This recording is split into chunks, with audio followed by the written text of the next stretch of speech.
During this episode of Creative Digest, we did have some technical difficulties. There were some sample rate issues when recording the podcast, so that is your precursor. You have been warned. There are some audio issues, but the content is still great. And me and Adian Britton talk for a good 55 minutes, and it is just pure content. And I hope you guys can still enjoy it. What's going on, and welcome back to another episode of Creative Digest, where we sit down and talk with other creators and creatives, talk about their processes and their experiences. Today, I'm joined by none other than Adian Britton.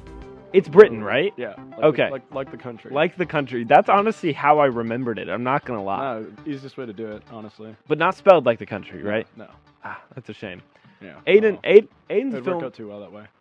It didn't? It would work out way too well. Oh, yeah, it would. That would be too ironic if you would. Are you British at all? No. Oh, dang.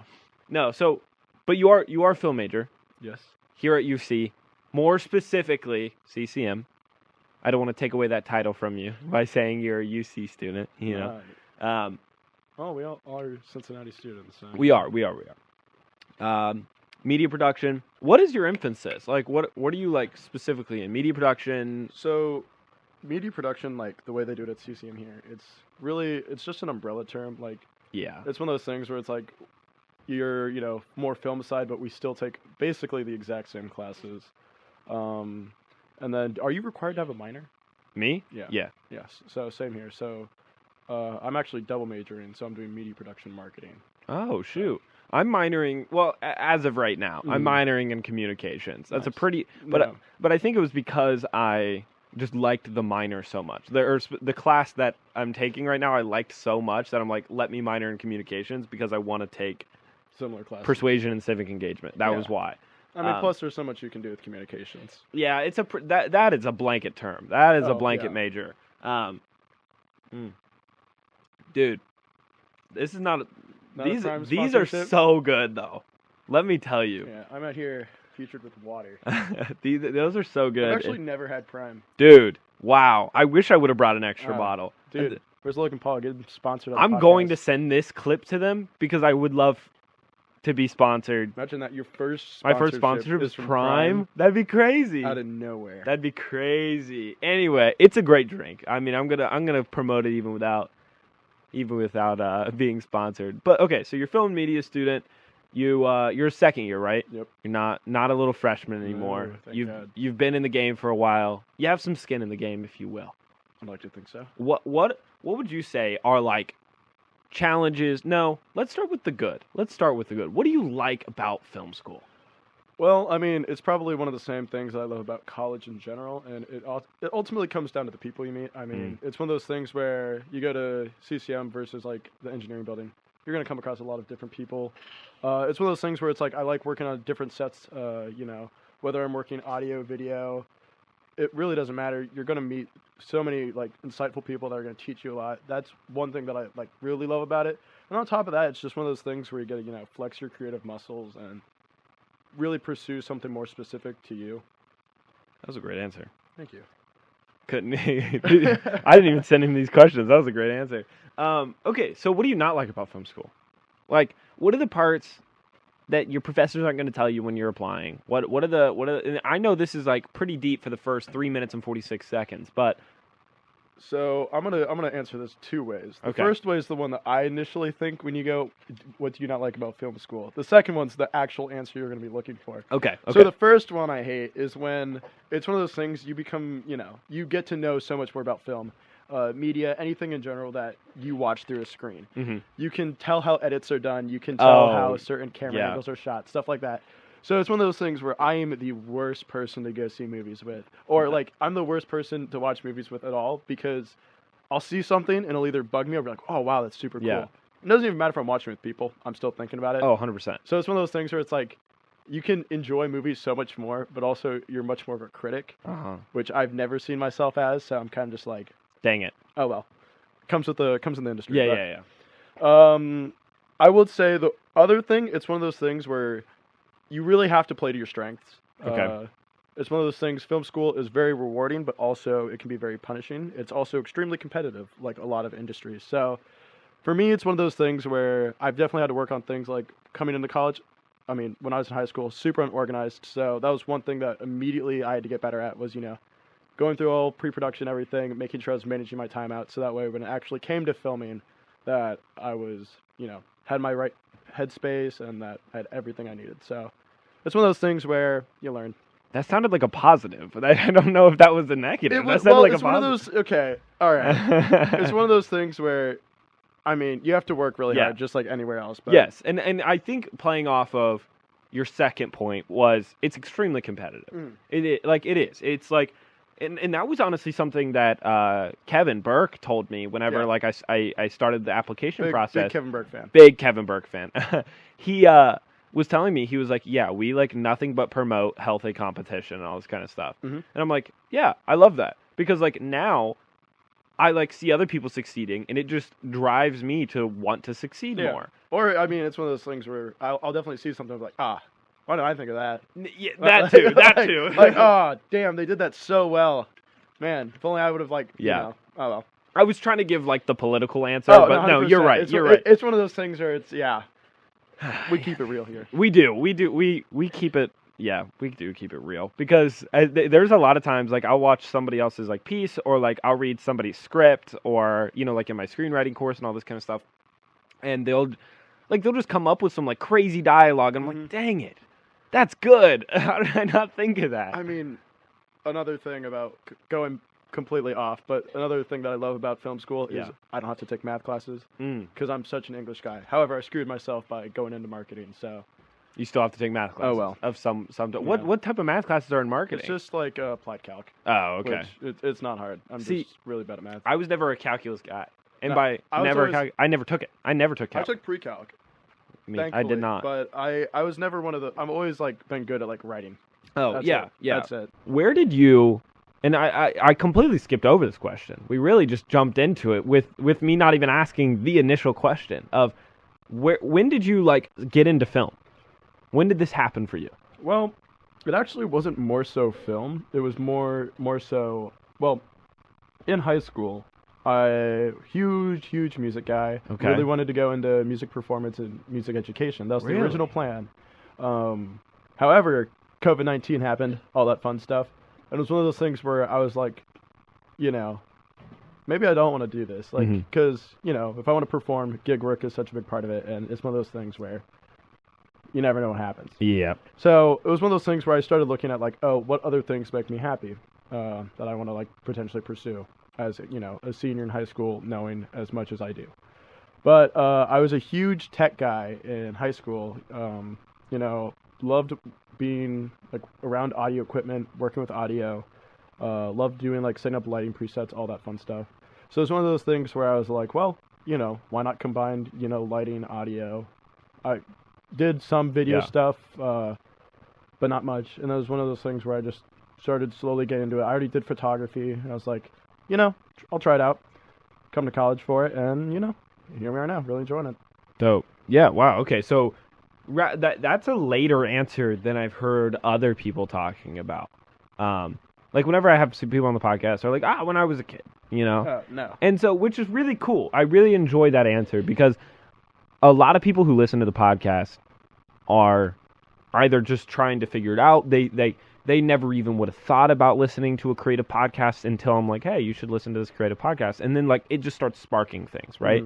And of just like ideas. And so like with that being said, I really enjoy that you said that, because of like the principle of like it's never too late to decide or make a decision or make a move or whatever. Like that's like it's a profound idea of you being like, just because I had my mind made up before, you weren't scared to like make a pretty major shift, as in switching what you're going to study in school before. Yeah, and it's definitely one of those things like, I was at 8 years old filming movies with my friends on an iPhone 3, but I mean, we're in school. I mean, I'm inspired by so many people such as yourself, and it's one of those things where I'm still learning.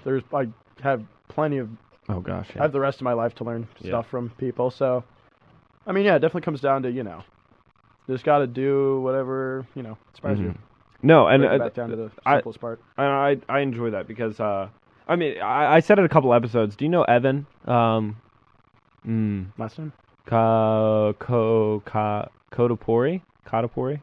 No, I don't think so. Oh, well, anyway.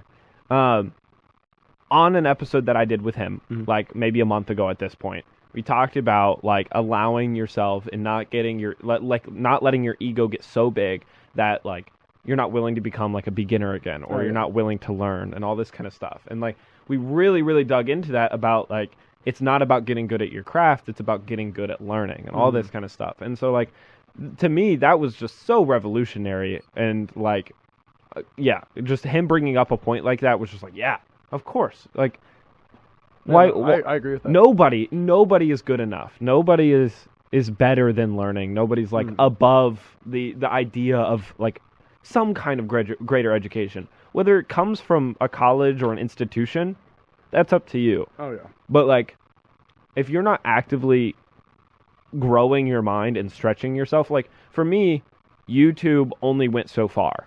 And it was now time for me to be like, let me put myself in an environment, film school, to just, like you said, flex that creative muscle. Like, just get into an environment where everyone around me is just as excited about film as I am, where everyone around me is better or just as good or whatever it is than I am. And it's just like we keep pulling each other to become greater creatives. And it's like, but if I would have let my ego get in the way and say I had it figured out, then I wouldn't have learned as much as I have so far. A way I viewed it coming into college, especially film school, it's one of those things where, you know, you're 18.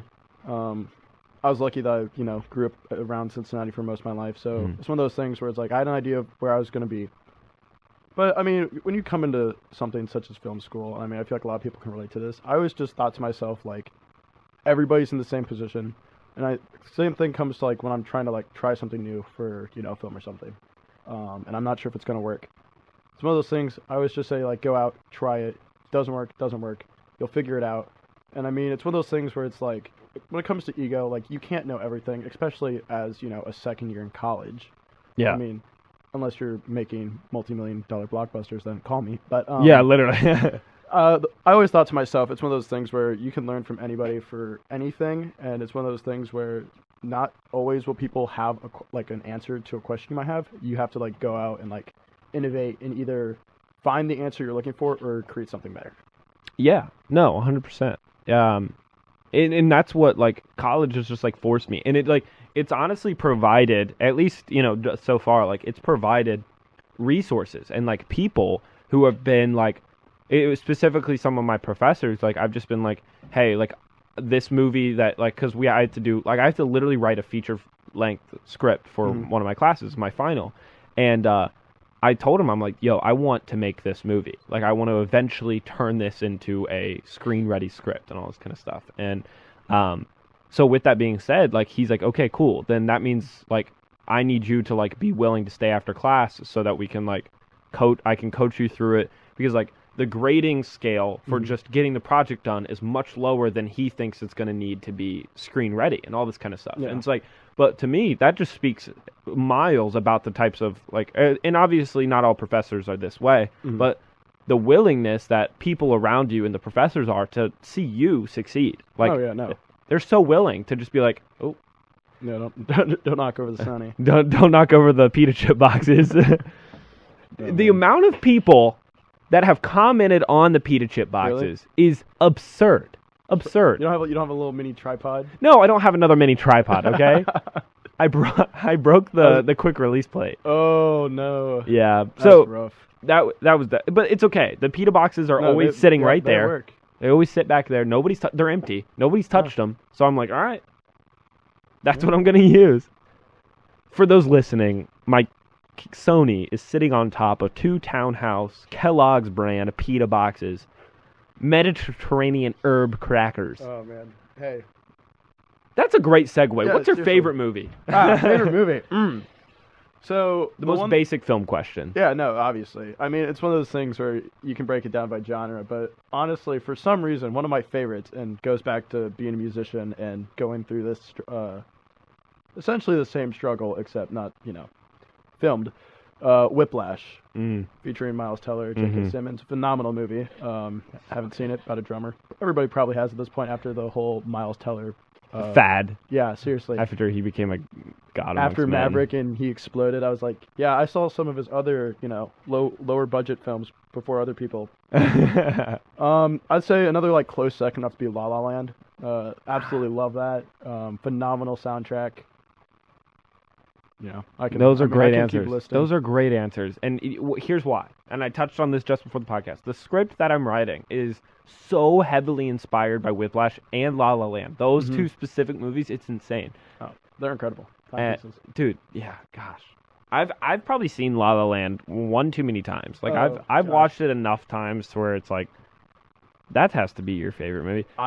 I literally only saw that movie because my twin sister was like, Aiden, you're gonna love this. You have a twin sister? You've definitely known this. No.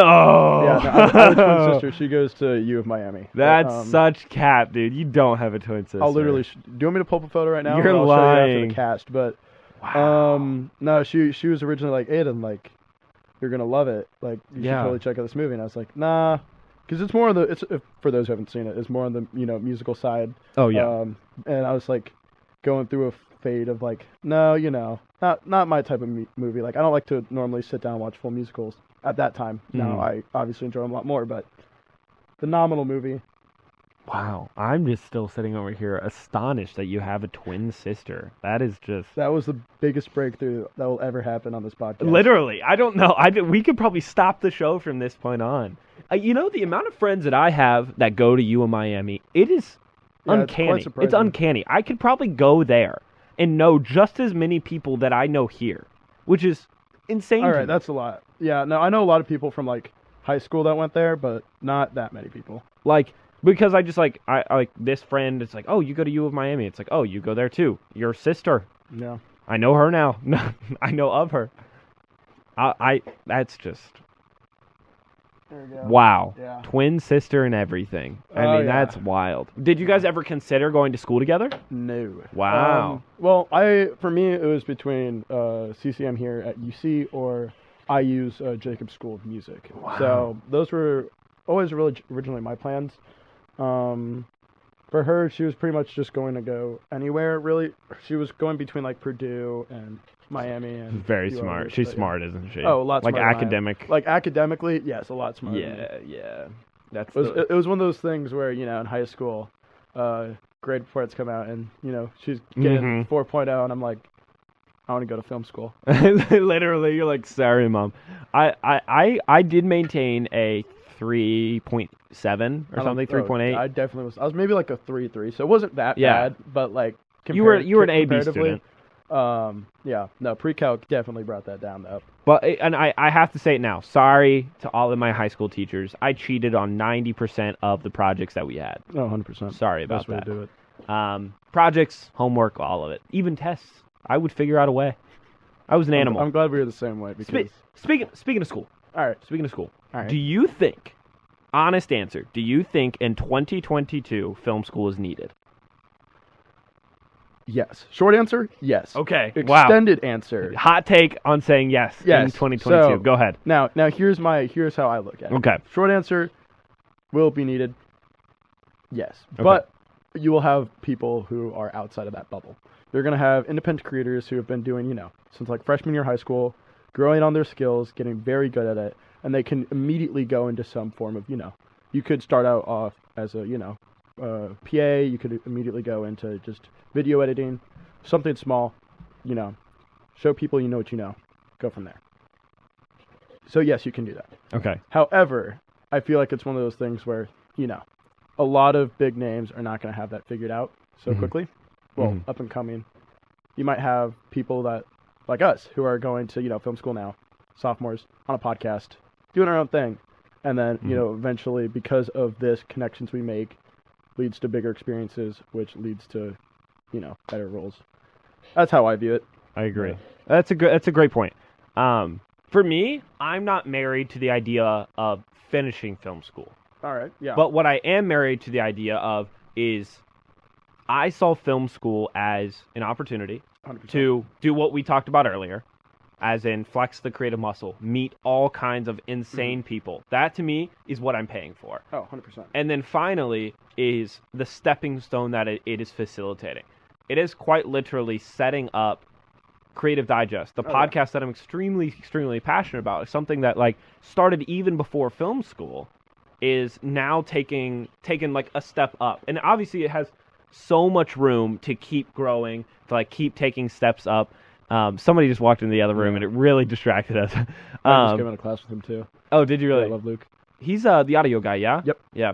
But anyway, is coming here, meeting people, all this kind of stuff, but then utilizing the resources that the school provides. Like, I personally would have never had a mixer like this, or, you know, 4 Audio-Technica, you know, condenser mics, all this kind of stuff. Like, this is something that I would have never just had access to. We got a good setup here on the Creative Digest. We do have a good setup on Creative Digest, and that's all thanks to me being at film school. Yeah. I say all that to say, film school provided this. And I feel like after hearing what you said, it really brings, like, to simplify my point more, it's one of those things where I do believe film school is important because there are certain things that you will not get if you do not go to film school. Sure.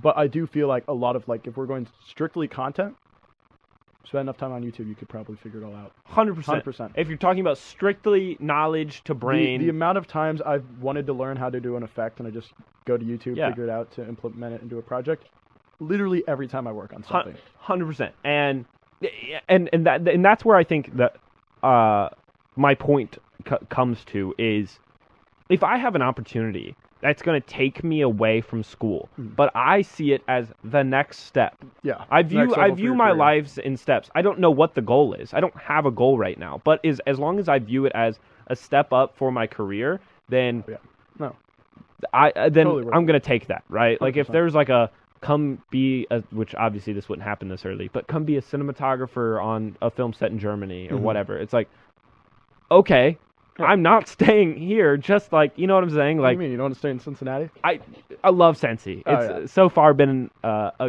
baller experience. I just said baller in 2022. I wasn't gonna. Wow. Ugh. I feel icky after saying that. You just followed baller with icky.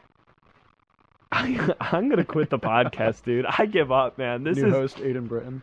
Literally, please take over. You know what? And I'm gonna say this live. Oh boy. I need people, and you can be a part of this. I need people to fill out applications. I need a co-host. I'm down. Are you? I'd be so down. That'd be awesome. Because be so much fun. and people who are listening, that's why I want to say it live. Do you think Aiden could be a good co-host? Comment yes for 20% off Prime. Comment yes for 20% off Prime. Yes, and because here's my need for a co-host, and here's why. And then we'll get back into actual topics. Sounds good. Conversation's good one-on-one. It's great. But I think if there can be chemistry built that's already established in a room, and then you add in a guest. Oh, yeah. Or even 2 guests. Or two guests, then you're nothing but success can come from that. Yeah. Because there's like, it took us 23 minutes. We got there way sooner, but we're in like a really nice rhythm. Nice rhythm with talking, with I don't know, like the banter's good, all that kind of stuff. But it's like, what if it could be that good all the time from the get-go, because we establish it and then the guests, they warm up. Now, I'm assuming since this podcast actually exists, did you ever have conversations with your friends in high school like, guys, we should totally have be a podcast? Yes. Literally, I could go to my notes from like senior year of me and my friends going, guys, we should make a podcast. The one thought every male above the age of 16 has had once in their life. Oh my gosh, yes. And the amount of times we're like, dude, just put the phone in the middle of the table and we'll all sit around and talk and turn on voice memos. Like, oh my gosh. Dude, yes. Or like, because you'll like be sitting in the car and somebody's like, dude, why aren't we recording this? This would make a great podcast. Yeah, dude, that'd be great. I've heard that so many times. Me and my like high school best friends, Tanner Keegan, like just that group of people, we wanted to start a podcast, and we just we talked about it. We actually were intentional about coming up with a name. Yeah. We even recorded an episode. No, it's exciting stuff. But man. it was just like, it didn't have any like structure or guidance. Like there was no topic. Yeah. Whereas Creative Digest is, well, it has a topic, at least to me. Yeah. I mean, it's one of those things where it's like, if you ever look at any professional, I mean, if we're sticking to podcasts, yeah, you have to have some level of professionality. And then on top of that, it's just, there has to be you have to have the topic of like why are people going to click on this, and then of course it comes to personalities and just levels of interest. Yeah. I mean, there's no formula. If there was a formula, we'd all have middle school podcasts. Oh, 100%. Yeah, we would have been famous in middle school. I would have been the Joe Rogan of Tays Valley West Middle School. But I was in my high school recording booth just going, all right, guys, welcome back. The amount of people, which has been a compliment, but the amount of people who were like, which I just hate this comparison because I hate the Joe Rogan podcast. I hate it. And I've actually never watched it. To me, it's a waste of time. Like Joe Rogan, he just feeds into conspiracy theories, Yeah, all this kind of I stuff. just see headlines. It's whatever, right? Like, but the amount of people that come up to me, and I guess it's a compliment because he's so famous, but I don't take it as a compliment because I hate him, is people are like, you're the Joe Rogan of the film world. Oh my gosh. Like I'm like, Hey. stop, like, no, don't ever. Hopefully numbers wise. I wish number numbers wise. Push us to number 1 on Spotify. Let's go. Push us to number 1 on Spotify. Prime, sponsor us. Have you seen what Markiplier did? I've seen Markiplier, yeah. So for those who don't know, like Ashton, Markiplier did Oh, a thing where are you talking his, about USA Honest? Yeah, or his whatever? podcast. If he gets his podcast, if all of his viewers get it to number 1 on Spotify and Apple's podcast, he's gonna make an OnlyFans. No way. So that's our next goal. Number 1 Spotify, Apple Podcast. It'll probably take a few years. Are but we trying to beat Markiplier? we have to set the goals strong. We off do. at the beginning. So OnlyFans at number 1. Yes, if I become number 1 on Spotify, Apple Podcast, passing Markiplier, We forget about With this Aiden. in like 7 years. It's like, oh shit, we actually have to we do become this. number 1, and it's just like, OnlyFans has been like bought out by somebody else, but like, that's good. That's good. That's the way it's gonna be. Right? Wow, I was just thinking, yeah. so derailed. We so derailed from the topic of conversation. I don't know where we went with that. But it's okay. The banter was great. Do you know what's the most annoying thing about the Sony in What? all DSLRs?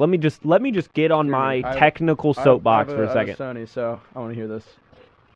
DSLRs across the board, except for the new Canon R6S or whatever just came out. All of them have a 30-minute continuous recording cutoff. Oh, really? Yeah. So I have to keep looking over here, and as soon as it gets right around the 30-minute mark, I have to stop it and restart the recording. Oh, I've never knew that, but also I don't record for that long on my Sony. So. Well, like my iPhone can record for an hour and a half. Why can't my Sony? The innovation of, oh my gosh. That Yeah. honestly, that was one of this is It actually probably is just as a continuity thing of like, oh, they left their camera on record, but I don't see why that would just be like a default implement. To yeah. it. The R6 now you can record for 6 hours straight. Like to me now that's obsessive. That's just a timeline. Like I don't get it, man. I don't get it. But what do you think? Well, do you have a favorite camera? Just like before I go into the next, do you have a favorite camera? My camera is the best answer for that. Yes. Sony Alpha 7 III, love it. I got it. Wow, you said That's Alpha. That just threw me for a loop. Yeah, I don't know why. No, it's good. It's good. Alpha series, even though all the DSLRs now are all part of the Alpha universe. Yeah. But yeah, 7 III. That's a great camera, dude. No, That's it's a great camera, especially since I'm balling constantly on a budget because college. So having that nice of a camera is just like, Yeah, no, it's solid. It's one of those things where it's like I haven't messed with like many like high professional like, cinematography grade cameras. So it's like that's the camera that I'm always using for any of my work. what classifies a cinematography grade camera? The person behind it or the camera? Ooh, well, Yeah. person up to a certain point, but Yeah, all no. I'm saying, That's true. A person Yeah. up to a certain point, but I feel like it's one of those things where for the person, yeah, you have to be a good camera operator, but also it's like I don't think it's more so you have to be a good camera operator. My hot take is you have to have the knowledge and insight to be able to use the camera to its fullest extent. 100%. That's 100% how I look at that. 100%. Yeah, like you can be a good camera operator, you can know how to hold a camera, but if you don't understand that, the film industry is that you shoot at, 23.98 frames per second, but then your shutter speed has to be 1/48, but it doesn't shoot at 1/48 most DSLRs, you have to go to 1/50. And the fact that in professionals can tell the difference between 1/48 and 1/50, like that type of stuff, and like the fact that you don't crank your shutter if you want to get darker, and that you keep your eye just random information. And it's one of those things when it's what iPhones can shoot 4K now. Yeah. It's which this is in 1080 because I'm like, it's just say, not that big. It's one of those things. It's you can still tell if I'm shooting it on my camera in 4K versus my iPhone in 4K. Oh, 100%. You can easily night and day see the difference. But that goes into sensor science, color science, the speed of your aperture speed. Yeah. I mean, shout out to the Sony engineers behind that. Quality glass. I mean, it's just Well, Canon did it first. I probably. I don't actually know.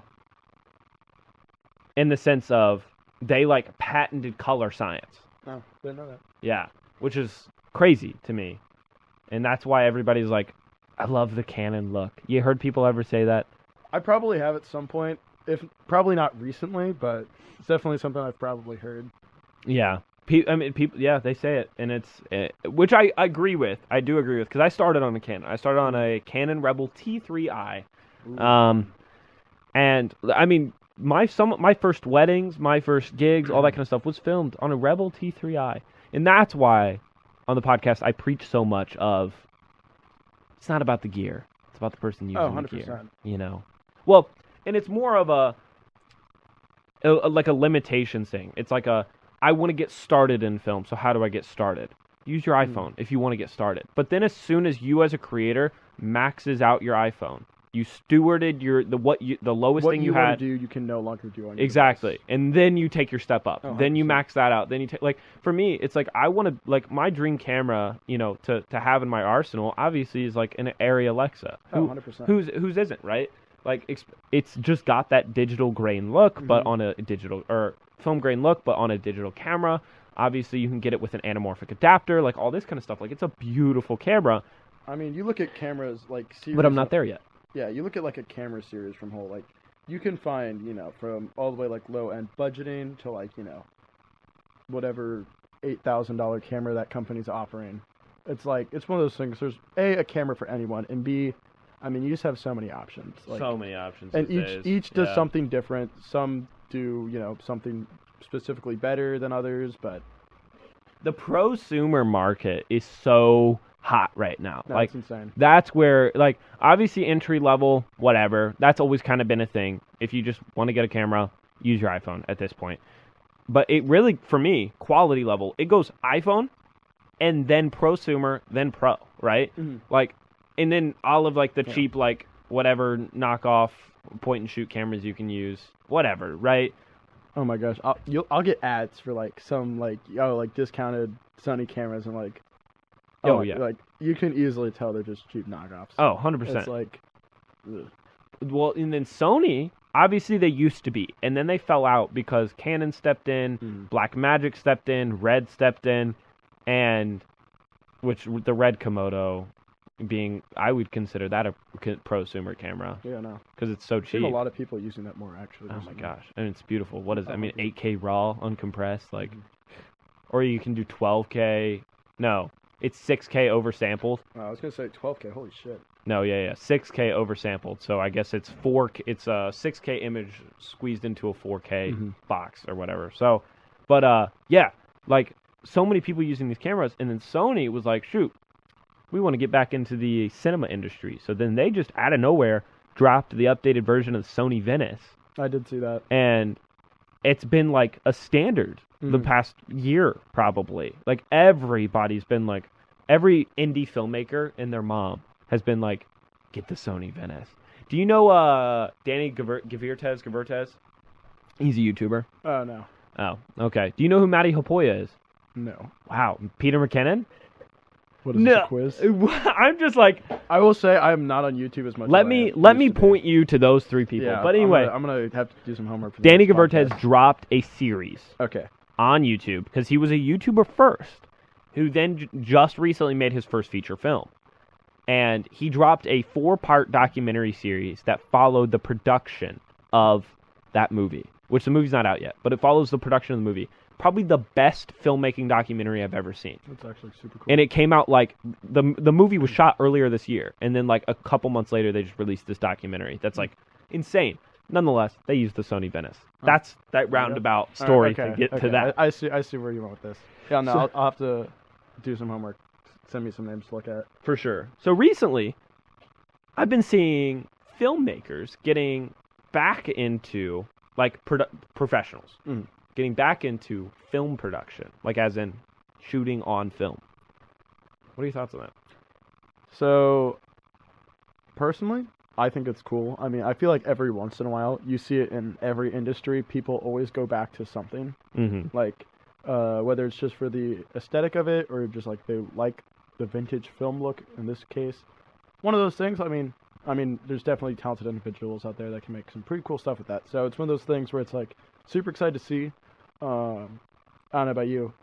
One thing I always see now is like people like just going around with film cameras to events and stuff. And that I'm like, yeah, I'd buy a film camera. Yeah, I'm into it. Yeah, I'm no, into it. I Yeah. totally agree with it. Super cool. So do you? Well, that was my question. Do you think film is dead? But it's not. No. No. And I definitely concur with that statement, especially like obviously you're saying on like a more common day-to-day basis, photographers are just really getting into the film look again. Oh, and yeah. also the craft, the art that it takes to be a film photographer. Oh, 100%. You don't get to view your image after you take it. I mean, yeah, nowadays people, abuse the hell out of Photoshop, Lightroom for everything. Oh, which, yeah. I mean, it's the only way to do it now. Call me guilty. Oh, I do it. 100%. But No, every photographer, at least I hope every photographer is using all those tools that they have. One of those things, though, where it's not like, we're in a streaming digital age and we're going back to, 8 tracks and CDs. yeah. It's one of those things where, filming on film, super hard and Very hard. extremely like high ceiling for it. But I'm excited with some of that stuff.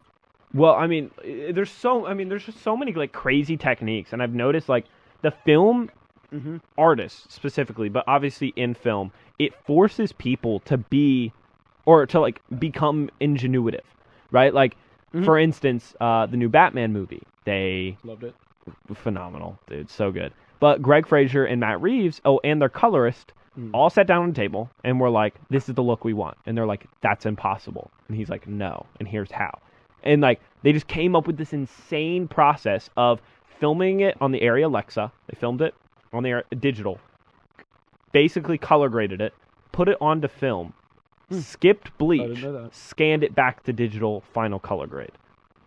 And that's what gave it that like super undersaturated contrasty look. I did not know that, but But like that speaks so many volumes to filmmakers say, this is what I want, so let me come up with a creative solution to achieve that. I mean, yeah, it's always one of those things where it's like people be like, "Yeah, there's no way we can accomplish that." But I mean, there'll always be There's people. always a way. Huh? There's always a way. Oh, there's always a way, and somebody's gonna, find some creative way to do something. And I mean, yeah, No. industry we live in. I agree. I you gotta love the film industry. I mean, obviously, there's like, I don't get to sit down and talk with filmmakers very often, right? Like a lot of here recently, which I've loved because it's called Creative Digest. It's not just filmmakers. Oh. Obviously, that's the mode I fall into, and so this is a good. I like this. I enjoy talking to somebody else who classifies himself as a filmmaker. Thank you. And a good one. A darn good one. Appreciate it. Do you have any workout right now? Do you have any like? Not really. I mean, right now everything's either for individuals or, school projects, stuff like that. But, or I'll just, every once in a while for fun. I'm not working on anything too crazy. Honestly, it's one of those things where it's like, I feel like right now it's just all. I've been doing a lot more photography than filming, but. Yeah, and I find myself in that scenario as well. I say that loosely though, because on my personal YouTube channel, I've been trying to like challenge myself to really just create something every single week, like just the discipline of creating. And so like the goal is more find a problem, find the solution, and then film everything in between, right? That's the premise of the video. So innately it starts feeling a lot like a Casey Neistat video, but that's not the goal, but it just does based on problem equals solution. I like So, that. No, I like that. I mean, for me, it's one of those things where it's definitely I do need to go out and film more things or be more film. Even if I'm filming 10-second segments, being able to create something from that, I feel like is extremely useful skill to have. Definitely, I would say for me right now, it's a lot of working on. Oh, excuse me. Yeah, talked for way too long. One of those things where it's like a lot of editing. I mean, I feel like that's what it's been a lot recently. yeah, like, I mean, there's a lot of, like, specifically, there's, like, a lot of disciplines and stuff that classes are, like, forcing me to jump into. Yeah. I mean, for instance, like, obviously screenwriting, like, this is a new muscle that I haven't flexed before, but I'm doing it so much. But I started noticing that, like, the other things, like photos and videos, were starting to suffer because I was only focusing on, like, one specific thing. What, so I had to be... screenwriting class you in? It's Intro to Screenwriting with Sean... I always forget his last name. Sean Ares. I had some, like, writing, screenplay writing. It was a Professor Master. I forget his first name. Did you guys write much? It was weird. We did, like, 3 different, like, parts of like writing for like screenplays, but did you learn about Blake Snyder's beat sheet? I don't think we have. Whoa, really? No. That's just give it a Google sometime. Will do. Blake Snyder's beat sheet is so valuable. Once you learn that, then you'll never be able to watch a movie. Okay. Like whenever you're talking about like the techniques in audio and sound, once you learn that there's technique behind story structure. I know. I do know about that. I haven't heard it from that name, but story structure and like the break into Act 3 and like this moment right here is the all seems lost and like so now anytime I watch any movie, I'm just everything's so predictable. And that was the catalyst, and now we're about to go into the debate, and then this and that and the other, and then it's just. Have you seen Murder on the Orient Express? Yeah, that literally, I knew exactly what was happening 10 minutes into that film. Yeah, immediately. Any of those movies obviously are super. But yeah, those types of movies are super predictable. I mean, I was like, oh man, like it was a good movie, but like immediately, like I wrote it down when we were there. Oh, good. And then like afterwards, I was like, all right. Literally, when it happened, I looked at my phone and just checked it off, and I was like, yep. I forget what I was watching the other day. Oh, I was watching this movie 21. I had some friends over, and a hot take. Don't cancel me. It had Kevin Spacey in it, but I see him every once in a while in something like older, and I'm like, oh yeah, you existed. He was like a prevalent actor. Yeah, for you were half like a decade. Famous. Yeah. So Kevin Spacey was in it, and some other like one-off actors and actresses, and it was extremely mid-movie, horribly written. It's called 21. But I remember, like, literally 20 minutes into the movie, I was, like, with a group of friends, and I was like, this is going to happen. Here's who's dying. Here's how this is going to play out. This guy's going to turn on them in this way. And then, like, they were like, no. And then it happens. Yeah. And then I'm like, there was this one moment where it's like a heist movie, and they, like, handed him a bag, and instantly I was like, look at her purse. He doesn't have the right bag. It was a bait and switch. And then they were like, no, it's not that easy. And then they ran outside, bait and switch. I was like, yeah, of course. Like, these guys are idiots. Like, and I mean, it's one of those things where, like, you normally, I mean, as a regular person, as a muggle, if you will, as a civilian watching the movie, it's one of those things where it's like when it comes to like continuity and stuff, you're not always paying attention to it. But then it's like you get things like Game of Thrones where there's a shot with a Starbucks cup. Starbucks cup. Yep. Yes. I don't know why that's the first. No, that's a great example, though. Go to my head. I feel like a lot of people get that, but it's stuff like that where it's like, I mean, I definitely didn't notice it my first time watching it. But it's also like, oh, there's a Starbucks cup there. Yeah, there's a Starbucks cup. That and my brother and his wife were watching the Gilmore Girls at one time, and I just happened to was over at their house and it was on, so I was watching it with them. Literally, like within the first 5 minutes, I was like, "There's a boom pole in the shot," and they were like, "What?" I said, "No, rewind, look." And then we paused it. I'm like, boom pole, and they were like, "Ah, I never saw that." I'm like, "How do you not see that?" Like, it is just a screaming error. It's because we're looking for it. We are looking for it. We're trying to find. I would never, nor do I ever want to consider myself a film critic. But I am now. Yeah, sadly, you see some stuff. You see some stuff. It's bad, dude. I was gonna say something off of that, and I completely blanked. Is it still rolling? Yeah. Let's go. I don't know why I keep looking over at that. No, I I keep just looking at both cameras, and it's one of the, I will never be an actor because I would just keep like eyeing the camera at the side. Speaking of, I've been wanting to get into acting. Really? That might be like weird, but I think it would be a ton of fun. See, I agree, kind of. For me, it's one of those things I just like. You can tell me instantly like what to do. Awesome, I'll give my best at it. And that's one of the things when working on like a student film and being the director for it, dude. Sometimes like having amateur cast can be the most frustrating thing ever. Oh, I'm sure. 100%. Sorry, quick vent off of that, because yeah. But it's one of those things where it's like I could never see myself being an actor. Yeah. No, that is tough. But hey, if you have any films coming up and you already have the DP position filled, let me know. If I need I'll some act. cast, I got you. I'll act. Yeah, hell yeah. We'll stretch the acting legs, the legs that have literally never walked before. No, I'll be like, if it's like we'll do like a class film thing, and I'm like somebody asked me to be their actor, I'll be like sure. Can't guarantee it'll be a good performance, but I'll try. I love it.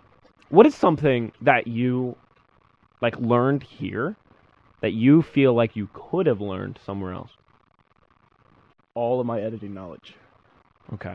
I feel like it's one of those things where, I mean, like I brought this up earlier. There's certain things that, like you learn at school, and it might be one of those things where you might never learn at school. You might learn it like in the actual like real like world, like working on a film set. Yeah. But I feel like it's one of those things where it's like, when it comes to specific content, like if you're trying to, let's say you've never used like Adobe Premiere before, and you have like a little montage of clips that you want to throw together. You can go to YouTube, literally Google anything, and you'll learn how to do it.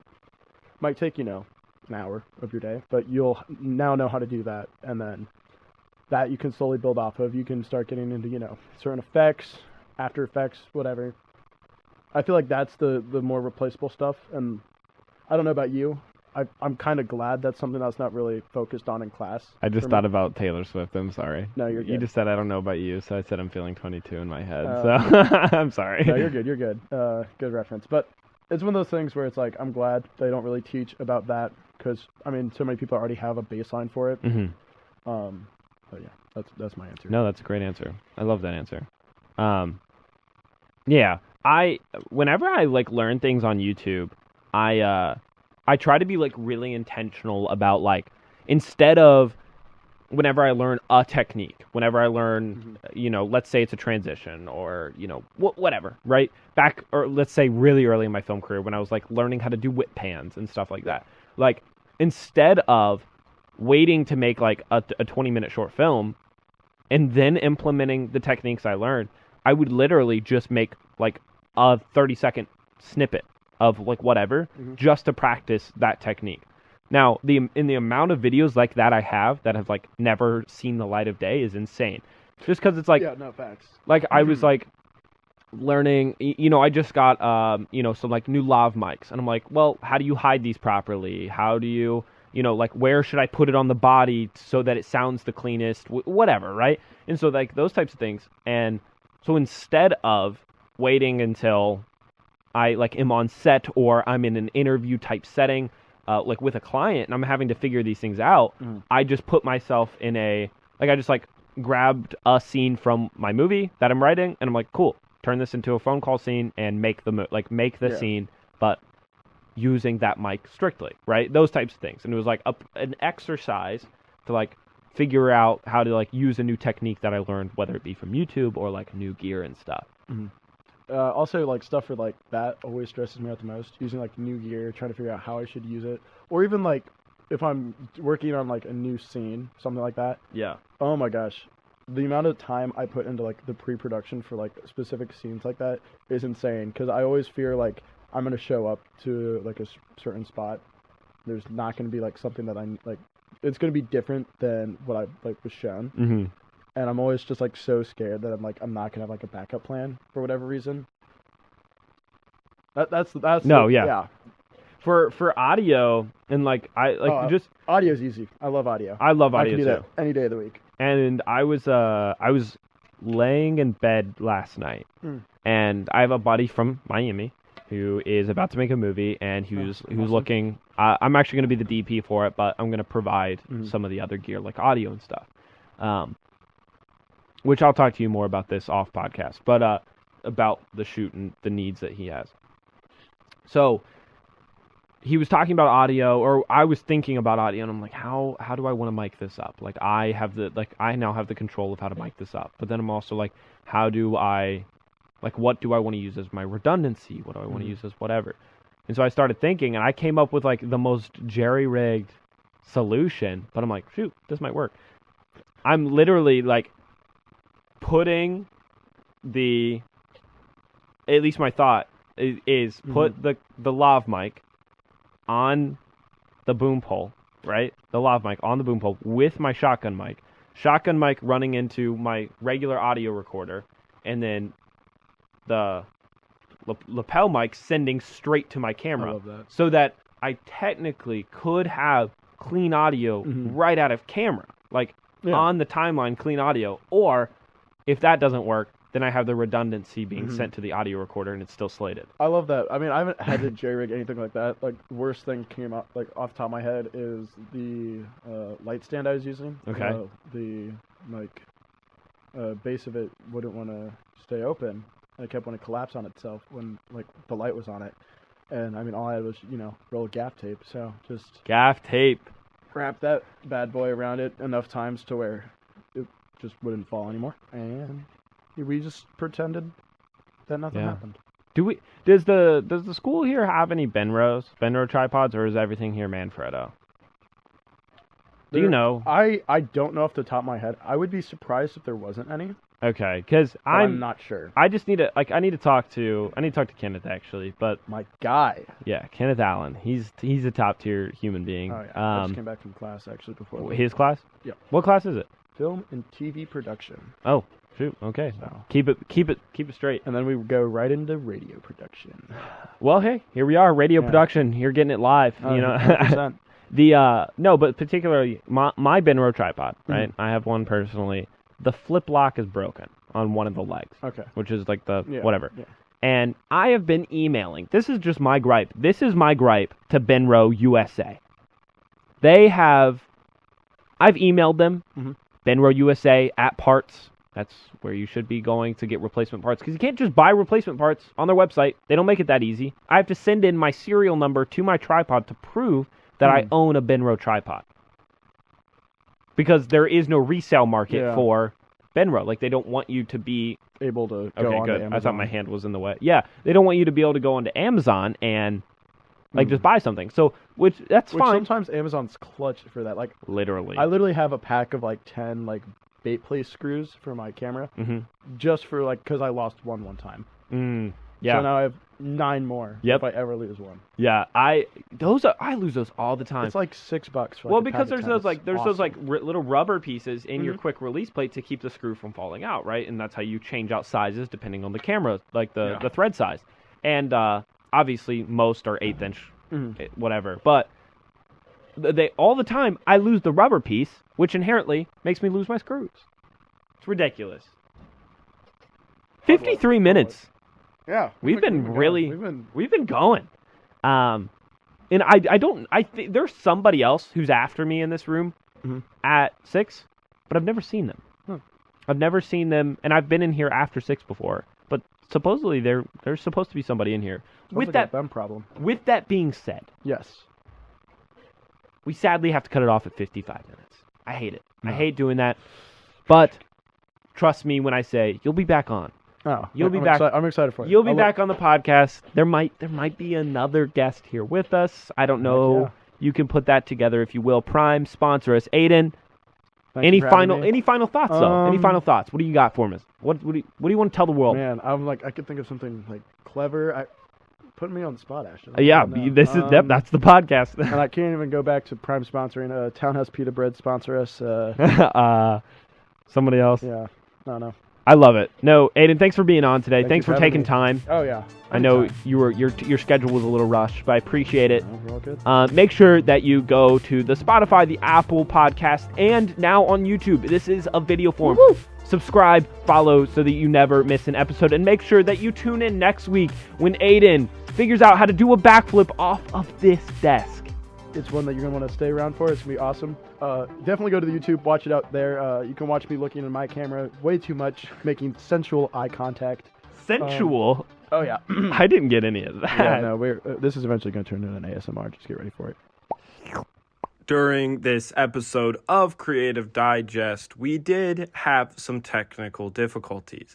There were some sample rate issues when recording the podcast. So that is your precursor. You have been warned. There are some audio issues, but the content is still great. And me and Adian Britton talk for a good 55 minutes, and it is just pure content. And I hope you guys can still enjoy it.